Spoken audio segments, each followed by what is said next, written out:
ఒక మహిళ నాకు ఫోన్ చేసి ఇలా చెప్పారు, నేను టీవీలో మహిళా క్రికెట్ చూస్తుంటే మా అత్తగారు వచ్చి ఏంటా ఆటలు ఆపి వెళ్ళి వంట రెడీ చెయ్యన్నారు అని. మన ఇంట్లో అమ్మాయిలకి చిన్నప్పటి నుండే కొన్ని కట్టుబాట్లు పెడతారు. జిమ్కి వెళ్తే ఒళ్ళు గట్టిపడిపోతుంది, భుజాలు వెడల్పోతాయి, రేపు నేను ఎవడు పెళ్లి చేసుకుంటాడు అని భయపడతారు. మన ఇళ్లల్లో, మన వీధుల్లో, మన స్కూళ్ళల్లో ఆడపిల్లల్ని ఆడనివ్వనప్పుడు వాళ్ళు ఒలింపిక్స్లో మెడల్స్ ఎలా సాధిస్తారు? ఒక కాలం ఉండేది, అప్పుడు ఒకరినొకరు చూసుకోకుండానే పెళ్లిళ్ళైపోయేవి. ఇక అవి ముసల్తనం వరకు నిలిచేవి. విషయం అది కాదు, స్త్రీ పరాయి ధనమా లేక సొంత ధనమా అని. అసలు తను ధనం ఎందుకు? తను ఎవరి సొత్తు కాదు. మనల్ని ఎవరైనా ప్రేమిస్తున్నారో లేదో ఎలా తెలుసుకోవాలో అని కూడా అడుగుతున్నారు. ప్రేమ అనేది నేనిచ్చేది, ప్రేమ ఎప్పుడూ అడిగేది కాదు.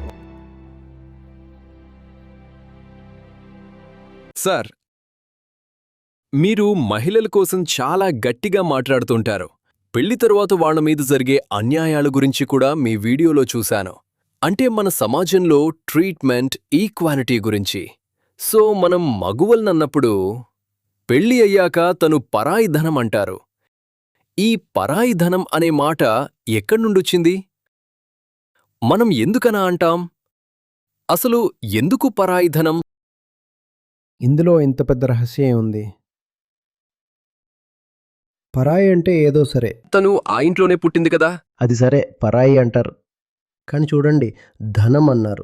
ధనం అంటే ఒక జడ పదార్థం. ఇది ధనం. ధనం అంటే దేనికైతే తనకంటూ చైతన్యం ఉండదో అది. ధనం అంటే ఎప్పుడూ వేరే వాళ్ళ అధీనంలో ఉండేదే ధనం. ధనం ఎప్పుడూ చెప్పలేదు కదా, నేను నా ఇష్టం వచ్చినట్టు ఖర్చవుతాను అని. ధనం అలా అనగలదా? అనలేదు. ధనం అంటే ఎవరిదో ఒక ప్రాపర్టీ. ఎవరినైనా మీ ఇష్టం వచ్చినట్టు వాడుకోవాలి అంటే చాలా ముఖ్యం ఏంటంటే వాళ్ళ చైతన్యాన్ని లాగేసి ఇలా జడంగా మార్చాలి. విషయం అది కాదు, స్త్రీ పరాయి ధనమా లేక సొంత ధనమా అని. అసలు తను ధనం ఎందుకు? తను ఎవరి ధనం కాదు, తను ఒక స్వతంత్ర చైతన్యం, ఒక మనిషి.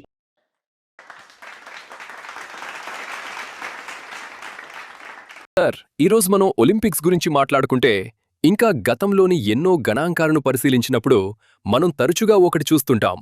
మగవారికి మహిళలకు మధ్య పోలికలు నడుస్తూనే ఉంటాయి. కానీ ఈ మెడల్స్ విషయానికి వస్తే వాటిని చూసినప్పుడు నేను ప్రత్యేకంగా యుఎస్ఏ గురించి మాట్లాడితే గత ఎన్నో ఏళ్లుగా అక్కడ అత్యధికంగా మెడల్స్ మహిళలే తీసుకువస్తున్నారు. కానీ మన హిందుస్థాన్లో మాత్రం ఆ మెడల్స్ సంఖ్య మహిళల తరఫు నుండి ఇన్నేళ్లుగా ఇంత తక్కువగా ఎందుకుంది? ఇప్పుడు పెరుగుతున్నాయి. ఇప్పుడు పెరిగాయి. ఇవాళ ఇందులో 2 మెడల్స్ తీసుకువచ్చారు. ఇప్పుడున్న 3 2 మహిళల పాత్రే ఉంది. ఎందుకు తక్కువగా ఉంది? ఎందుకంటే మనం మహిళలకు అసలు ఆ అవకాశమే ఇవ్వలేదు. తను కూడా ఆడగలదు అని. ఒలింపిక్స్లో ఏం జరుగుతుందనేది చాలా దూరపు మాట. మన గల్లీల్లో, మొహల్లాల్లో ఏం జరుగుతుందనేది చాలా దగ్గర మాట. మన ఇళ్లల్లో, గల్లీల్లో, మొహల్లాల్లో, స్కూళ్ళల్లో అమ్మాయిలే ఆడనప్పుడు ఇక ఒలింపిక్స్కి ఎలా చేరుకుంటారు? భారత మహిళలు ఒలింపిక్స్లో పతకాలు ఎందుకు తేవట్లేదు అనేది చాలా దూరపు మాట. భారత మహిళల ప్రాతినిధ్యం పార్లమెంట్లో ఎందుకింత తక్కువ అనేది చాలా దూరపు మాట. బోర్డ్ రూమ్స్లో ఎందుకు తక్కువ? ఎకనమీలో ఎందుకు తక్కువ? శాలరీలు ఎందుకు తక్కువ? శాలరీలు ఎందుకు తక్కువ? ఈ విషయాలు ఎప్పుడూ ఎక్కడో దూరంగా ఉన్నట్టు అనిపిస్తాయి. అరే, అక్కడ అన్యాయం జరుగుతోంది, అక్కడ భేదభావం చూపిస్తున్నారు అని. అసలు అక్కడ ఏం జరుగుతోంది? మన ఇళ్లలో ఏం జరుగుతోంది? అంతా మన ఇళ్ల నుండే, మన మొహల్లాలుండే మొదలవుతుంది. అవును, నిజం. అమ్మాయిలు మనం ఆడమని ఎంత ప్రేరేపిస్తున్నాం? వాళ్ళ కో-కరిక్యులర్ యాక్టివిటీస్ని పెంచుకోమని మనం ఎంత ప్రోత్సహిస్తున్నాం? భయ్యా, వాళ్ళ బాధ్యత ఏంటంటే వెళ్ళి ఇల్లు చక్కదిద్దుకోవడం, వంశాభివృద్ధికి తోడ్పడటం అని మాత్రమే అనుకుంటున్నారు. వాళ్ళకంటూ ఒక అస్తిత్వం ఉంది.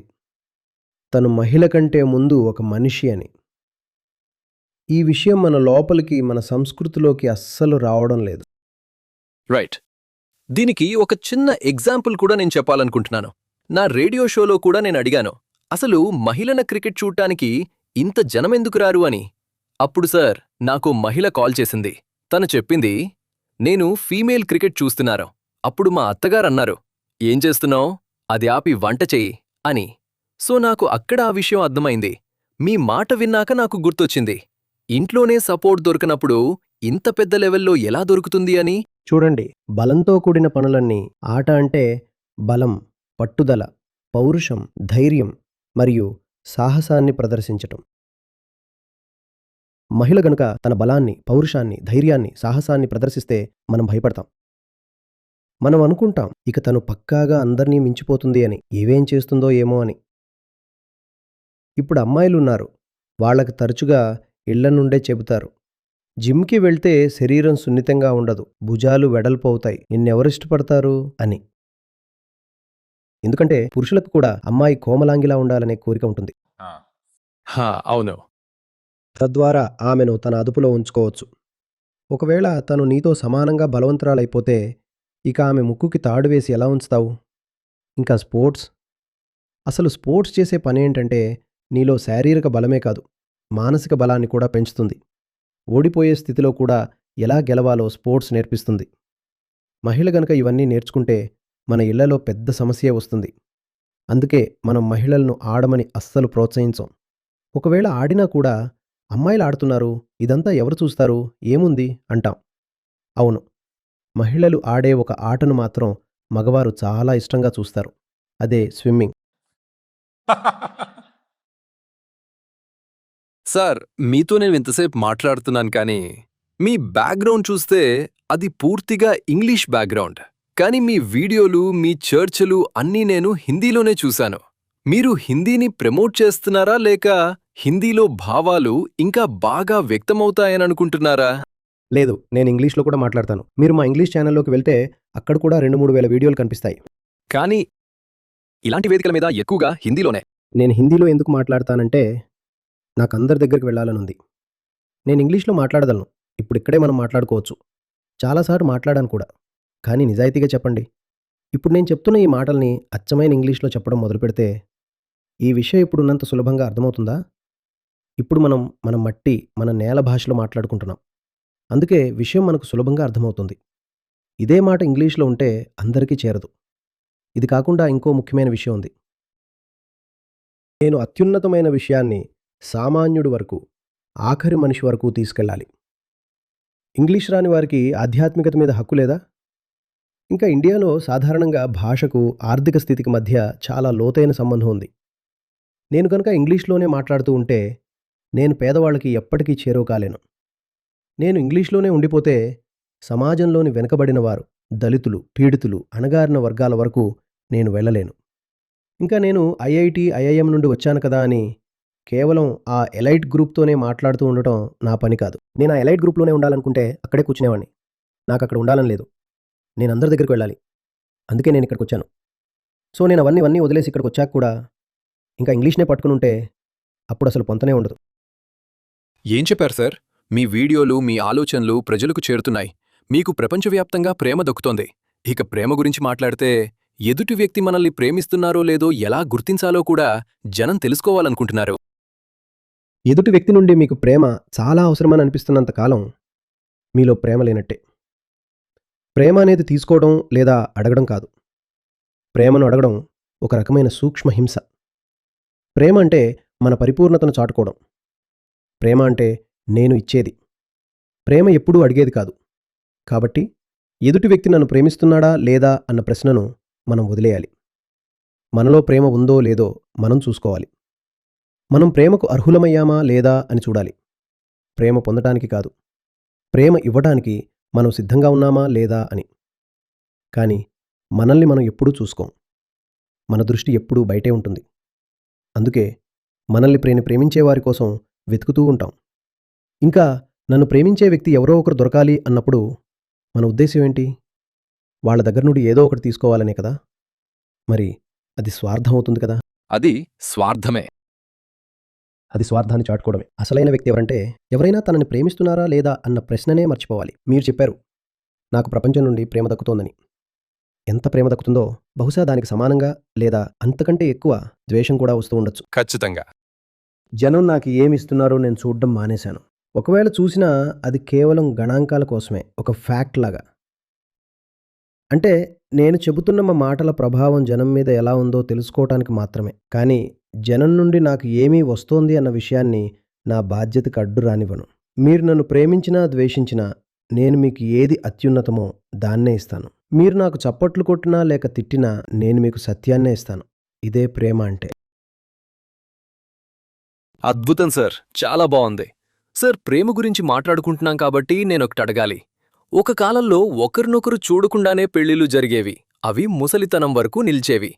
కాని ఈ రోజుల్లో లైవ్ ఇన్లో ఉంటున్నారు, తిరుగుతున్నారు, తీరా పెళ్ళయ్యాక కొద్ది రోజులకే డైవోర్స్ తీసుకుంటున్నారు. అసలు ఈ విడాకుల కేసులు ఎందుకింతలా పెరిగిపోతున్నాయి? చూడండి, అవి ఎందుకు పెరుగుతున్నాయంటే, నా మాట మీకు అంతగా నచ్చకపోవచ్చు.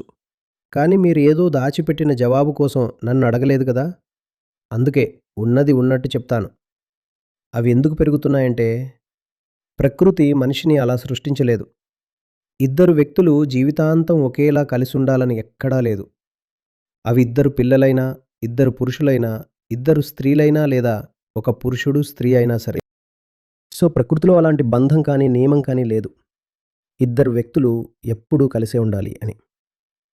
సరే, మునుపు నడిచేది ఎందుకంటే అప్పుడు చాలా రకాల భయాలుండేవి. ఎవరికైనా మనం ఉరిశిక్ష లేదా యావజ్జీవ కారాగార శిక్ష వేస్తే వాడు జీవితాంతం జైల్లోనే ఉండిపోతాడు. మరి దాన్ని చూసి మీరు చాలా ప్రేముంది అని అనరు కదా. మరి ఇప్పుడెందుకు పెరుగుతున్నాయి? ఎందుకంటే ఇప్పుడు ప్రజలకు హక్కు వచ్చింది, వాళ్ళు విడిపోవచ్చు అని. ఇంకా వాళ్ళకి ఆ అధికారం ఉంది కాబట్టి వాళ్ళు విడిపోతున్నారు. నేను పూర్తిగా ఒప్పుకుంటాను. నేను చాలా దగ్గర నుండి చూశాను. తల్లిదండ్రులు విడిపోతే కుటుంబం మీద, ముఖ్యంగా పిల్లల మీద చాలా చెడు ప్రభావం పడుతుందని. ఇది నేను చూశాను. కానీ నేను ఇంకోటి కూడా చూశాను. అంతకంటే ఎక్కువ చెడు ప్రభావం ఆ ఇళ్లలో పడుతుంది ఎక్కడైతే తల్లిదండ్రుల మధ్య రెయింబౌళ్ళు గొడవలు జరుగుతుంటాయో. ఇంకా ఎక్కడైతే ఇద్దరు వ్యక్తులు, ఒక స్త్రీ, ఒక పురుషుడు, ఒకరితో ఒకరికి అస్సలు పడని స్థితిలో కలిసి ఉంటుంటారు. కానీ ఈ ఇద్దరు బలవంతంగా ఒకరితో ఒకరు ఉంటున్నారు. అలాంటి కుటుంబాల నుండి వచ్చే పిల్లలు కూడా పూర్తిగా బర్బాత్ అయిపోతారు. సో కొంతవరకు బంధం తెగిపోవడం అనేది ఖచ్చితంగా చెడ్డ విషయం ఏమీ కాదు. నేనందరూ తమ బంధాలను తెంచుకోమని చెప్పడం లేదు. కానీ ఒకవేళ ఇప్పుడు మీరిక్కడ కూర్చుని ఉన్నారు. మీ కంపెనీల్లో, ఆర్గనైజేషన్లో పెద్ద పెద్ద హోదాల్లో ఉంటారు. మీరు తీసుకునే ప్రతి నిర్ణయం 100% కరెక్ట్ అవుతుందా? మీరు చేసే హైరింగింగ్ అంతా పక్కాగా ఉంటుందా? లేక అందులో కూడా పొరపాట్లు జరుగుతాయా? జరుగుతాయి. మీరు ఎవరికైనా ప్రమోషన్ ఇస్తారు. ఏడాది తర్వాత మీకు అనిపించదా ఒక తప్పుడు వ్యక్తికి ప్రమోషన్ ఇచ్చామని? మనుషులం కదా మనం, దేవుళ్ళం కాదు కదా తప్పులు చేయకుండా ఉండడానికి. మరి తప్పులు చేస్తాం అన్నప్పుడు పెళ్లి కోసం ఎంచుకునే వ్యక్తి విషయంలో కూడా పొరపాటు జరగచ్చు. ఒకవేళ ఆ పొరపాటు జరిగితే దాన్ని సరిదిద్దుకోండి. సరిదిద్దుకోవడం అంటే మొదట మాట్లాడడం, బంధాన్ని కాపాడుకోవడానికి ప్రయత్నించడం. అది కూడా ఒక మార్గమే. కానీ ఒకవేళ ఆ మార్గం పనిచేయకపోతే మాత్రం ఒకరితో ఒకరు బందీ అయిపోయి జీవితాంతం ఆ నరకాన్ని అనుభవించాల్సిన అవసరం లేదు. అప్పుడు విడిపోవడమే కరెక్ట్ అని మీరంటున్నారు. చూడండి, నేను లెక్క చెప్తాను. ప్రపంచంలో ఈ మెంటల్ డిసీజ్ గురించి మీరు కొంచెం రీసెర్చ్ చేస్తే మీకు తెలుస్తుంది. మానసిక వ్యాధులకు లోకంలో అతిపెద్ద కారణం పెళ్ళి, ఈ కలవని బంధాలే. ఇది కేవలం చిక్కుకోవడం కాదు, ఇది యథార్థం, ఇదొక ఫ్యాక్ట్. మీరు ఏదైనా సైకాలజీ తెలిసిన వారి దగ్గరికి లేదా సైక్రియాట్రిస్ట్ దగ్గరికి వెళ్తే వాళ్ళు చెప్తారు ఈ బుర్ర ఎందుకు జ్వాలాముఖిలా మారుతుందో. మనకి సెట్ కాని వ్యక్తితో బలవంతంగా ఉండాల్సి రావడమే దానికి ప్రధాన కారణం.